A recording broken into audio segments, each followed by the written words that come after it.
એમના પાસે શું કારણ છે? કયા કારણથી કહે છે આગાહી ખોટી ઠરે છે? કારણ જયંતભાઈ પંડ્યાનો અભ્યાસ શું છે? એનો શું અભ્યાસ કરેલો છે?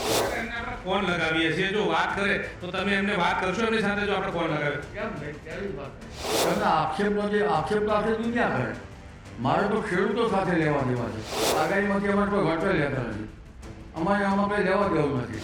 વિજ્ઞાન જાથાએ પડકાર ફેંક્યો હતો કે જે આગાહી કરે છે એ તદ્દન ખોટી હોય છે અને તે સાબિત થતી નથી. આ પ્રકારની વાત કરતા હોય છે અને ત્યારે આપણી સાથે જે આગાહીકાર અંબાલાલ પટેલ છે તેમની સાથે વાત કરીશું. વિજ્ઞાન જાથા કહે છે કે આગાહી બધી ખોટી ઠરે છે. આપ શું કહેશો આ મુદ્દે? આભાર ન્યૂઝ એટીનો. આગાહી ખોટી ઠરે એમના પાસે શું કારણ છે? કયા કારણથી કહે છે આગાહી ખોટી ઠરે છે? કારણ એવું કહે છે કે વિજ્ઞાન જે છે એ પુરાવા તથ્યો આધારિત હોય છે, જ્યારે આ પ્રકારના પુરાવા અહીંયા હોતા નથી. હું બંને રીતે આગાહી કરું છું. એક દક્ષિણ ગોળાર્ધમાં પ્રવર્તતી વરસાદની સ્થિતિ, low pressure zone, inner tropical conversion zone, આ ઉપરાંત ઉત્તર ગોળાર્ધમાં આફ્રિકાથી લઈને છેક દક્ષિણ ચીન સુધીનું હવામાન અને શિયાળામાં મેડિટેરિયન સીમાંથી આવતા પશ્ચિમી વિક્ષોભ અને ત્યારબાદ એશિયા ખંડનું હવામાન, એશિયાના ઠંડા પવનો, એટલાન્ટિકનું ઓશનનું ક્યારેક એનું પણ જોઈએ છીએ. એટલે ઘણા બળો, જાણ્યા અજાણ્યા બળો, આ બધાનું આ બધાને લઈને આધુનિક ટેકનોલોજી પણ પ્રમાણે પણ હું આ બાબતમાં કંઈક અંશે પ્રયત્ન કરી રહ્યો છું. વિજ્ઞાન જાથા એવું કહે છે કે આ બધા તથ્યો જે છે રજૂ કરે છે એ વરસાદના તમામ બે બુનિયાદ છે. એને તમે શું કહેશો? તથ્યો બે બુનિયાદ તો કઈ રીતે કરી શકાય? કારણ કે આપણા શાસ્ત્રો જે છે, ઋષિમુનિઓની દેણગી જે છે એ ઉત્તમ છે.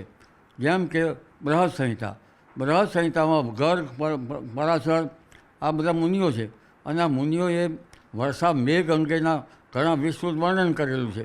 એમાં બહુ ઊંડાણ છે. એટલે જયંત પંડ્યાભાઈએ આ બધું ઊંડાણ વાંચવું જોઈએ. જ્ઞાનેશ્વર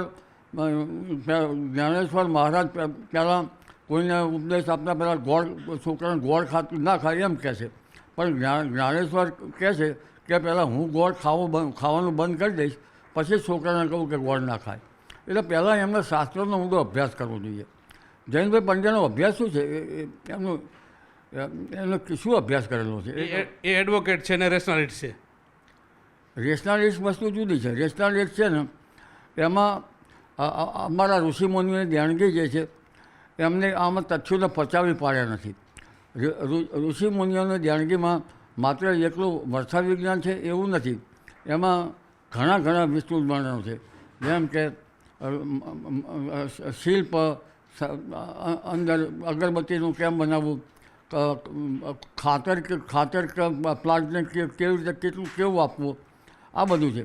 આ ઉપરાંત અત્યારે હાલ ઘણા સંશોધકોએ ઇંગ્લિશમાં પણ ટ્રાન્સલેટ કર્યા છે. જેમ કે પ્રાચીન ગ્રહોના આધારે મંગળનું ભ્રમણ આમ થાય તો આમ થાય, શનિના ભ્રમણની કેટલા વર્ષમાં શનિનું ભ્રમણ હતું, ક્યારે ફેમાઈન પડ્યા હતા, કેટલા દુકાળો હતા, આવા પણ અંગ્રેજીમાં પુસ્તકો લખાયા છે. અને જે દ્રવિડમાંથી લગભગ આવેલું સપ્તનાડી ચક્ર જે છે એ સપ્તનાડી ચક્ર પણ ઇંગ્લિશમાંથી છે. કયા નક્ષત્રમાં ગ્રહો આવે તો કેટલો વરસાદ થાય તેનું પણ વિસ્તૃત વર્ણન છે. જેમ કે સપ્તનાડી ચક્રમાં પ્રચંડ નાડીમાં ગ્રહો આવે તો પ્રચંડ વાયુ ફૂંકાય અને એનો અધિપતિ શનિ છે. ચંડ નાડીમાં ગ્રહો આવે ત્યારે વાયુક્ષોભ થાય, ત્યારે તેનો અધિપતિ સૂર્ય છે. દહન નાડીમાં ગ્રહો આવે ત્યારે ગરમી થાય, તેનો અધિપતિ મંગળ છે. અને સૌમ્ય નાડીમાં ગ્રહો આવે ત્યારે હવા સમશીતોષ્ણ રહે, તેનો અધિપતિ ગુરુ છે. અને નીર નાડીમાં ગ્રહો આવે ત્યારે શુક્ર છે.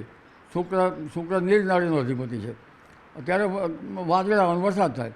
અને જલ નાડીમાં આવે ગ્રહ, તેનો અધિપતિ બુધ છે, ત્યારે વરસાદ થાય. અમૃત નાડીમાં આવે ત્યારે વહેલી થાય. આવા આપણા વિસ્તૃત વર્ણનો છે. એમને કૌટિલ્યનું નામ સાંભળ્યું છે તમે? મુનિ કૌટિલ્ય સિદ્ધાધ્યાયમાં, અને આ બાબતમાં એમને પણ જ્યારે મૌર્ય વંશમાં પણ ઊંડો અભ્યાસ હતો. જેમાં વરસાદ માપવાનું અત્યારે આપણે મિલીમીટર છે, ઇંચ છે, એ વખતે દ્રોણમાં મપાતા હતા, દ્રોણ માપ હતું. હવે આ બધા શાસ્ત્રોનો ઊંડો અભ્યાસ કરવો જોઈએ. તો કાકા એમને આપણે ફોન લગાવીએ છીએ, જો વાત કરે તો તમે એમને વાત કરશો એમની સાથે, જો આપણે ફોન લગાવીએ? કેમ નહીં, પહેલી જ વાત કરીશ. આપણે આ રીતે તમે જોઈ રહ્યા છો એમનો નંબર છે, આ નંબર આપણે સીધો એમને લગાવીએ અને પૂછીએ કે ભાઈ આખી સ્થિતિ શું છે, તમે જે પડકાર ફેંક્યો છે એ પડકાર કેવી રીતે છે, શું છે શું નહીં, એ અંતર્ગત એમની સાથે વાત કરીશું.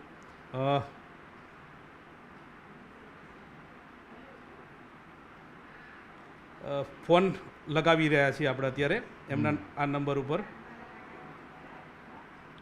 આ એમને નંબર લગાવ્યો છે, બરોબર છે. આ નંબર એમને લગાવી રહ્યા છીએ, એમનો ફોટો પણ આવે છે. એમને વોટ્સઅપ કોલથી કોલ કરવામાં આવી રહ્યો છે. જો કાકા એમને કોલ લગાવ્યો છે, એમને આ જે બે બુનિયાદ કીધા છે તો તેમ એમની સાથે વાત કરશો, તમે શું કહેશો? હવે વાત મારી સાથે કરો તો વાત કરું ને. ગઈકાલે પણ આપણે આ રીતે કોલ લગાવ્યા હતા, પણ કોલ ઉપાડ્યો નહોતો. આજે પણ આ જ પરિસ્થિતિ. લાંબા સમય સુધી કોલ ચાલુ રાખો ને.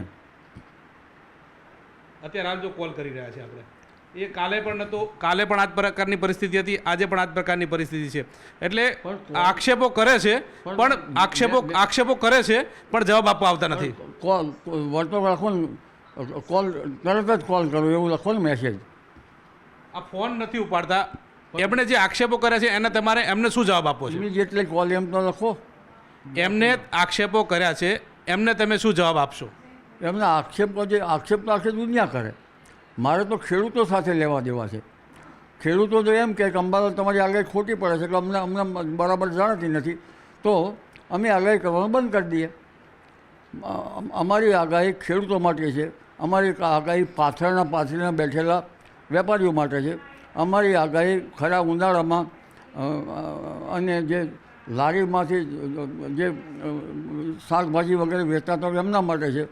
અમારી આગાહી માલધારીઓ માટે છે, અને અમારી આગાહી લગભગ ખરી ગરમીમાં કામ કરતા મજૂરો છે એમના માટે છે. ઓછી અમારી આગાહી અન્ય માટે છે. એટલે અમારી આગાહી જન સમુદાયમાં છે, અને જન સમુદાયનું જ્યાં સુધી એમને ઉપયોગી થશે ત્યાં સુધી અમે આગાહી કરતા રહીશું. કારણ કે અમારે આગાહીમાંથી અમારે કોઈ વળતર લેતા નથી, અમારે આમાં કંઈ લેવા દેવું નથી. અમે શિક્ષિત છીએ, BSc એગ્રીકલ્ચર ઇંગ્લિશ મીડિયમમાં કરેલું છે, એક સારી પોસ્ટમાં રહેલા છીએ, આસિસ્ટન્ટ ડાયરેક્ટરમાં રિટાયર થયેલા છીએ. પરંતુ આગાહી અમે એટલા માટે કરતા હતા કે અમારે સર્ટિફિકેટમાં સીડ સર્ટિફિકેટમાં સર્ટિફાઈડ કરવા બિયારણ જવું પડે. ત્યારે ખેડૂતના ત્યાં જઈએ, તારે એક એક્ઝામ્પલ લઈએ કે આપણે ઈડર ગયા, ઈડર જઈને ખેડૂતને પૂછ્યું કે ભાઈ ખેડૂતભાઈ તમારા ખેતરમાં બરાબર કપાસ થયો નથી. ત્યારે ખેડૂત તમને કહેશે સાહેબ આ વખતે વરસાદ બરાબર થયો નથી. ત્યારથી જ મારા મનમાં અંદર વિચાર ઘૂમવા માંડ્યો કે આપણે કંઈક કરવું. એટલે પછી મારા ફાધર પંચાંગ તો મગાવતા હતા. પછી એ પણ હું જોતો નહોતો, કારણ કે મને આગાહીમાં કે આવવામાં રસ નહોતો, ખાલી વાંચવામાં રસ હતો. પછી ધીરે ધીરે આમાં મેં પુસ્તકો લીધા. ઘણીવાર હું નવસારીમાં જઉં લાંબી મુસાફરીમાં સર્ટિફિકેશનના કામે, ઘણી વખત હું જુનાગઢ જાઉં. આ લાંબા પ્રવાસમાં પણ હું કંઈક ને કંઈક ચોપડી લઉં, અને આ ચોપડી લગભગ ઘેર ઘણીવાર રાત્રે મોડો ઘેર આવું ટૂરમાં જઈને, તો રાતે 11 વાગે આવું તો 11-12 વાગે મારા મિસિસ પૂરી કે શાક કરી બનાવે, અને હું જમી અને ફટાફટ 1-2 વાગે વાંચું, અને 5-5:30 વાગે તો પાછું મારે જે ગંતવ્ય સ્થાન ઉપર સીડ સર્ટિફિકેટ કામ અંગે જવું. આવી રીતે મેં ઘણી મહેનત કરેલી છે. અને આ મહેનત અંગે આપણે જોવા જઈએ તો એક જાહેર